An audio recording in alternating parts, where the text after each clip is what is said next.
सुनो जरा, अब ये कड़ों के बारे में तुम आगे ना बता देना। ये लो।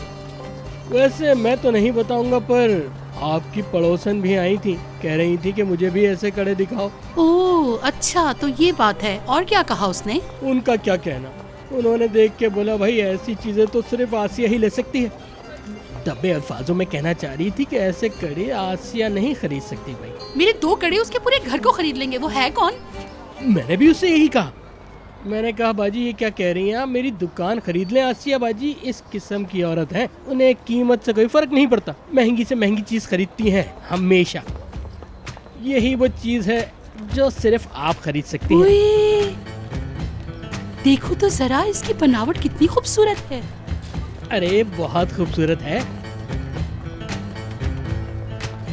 ये मेरी देवरानी को अच्छी नहीं लगेंगे, तुम ये मुझे दे दो।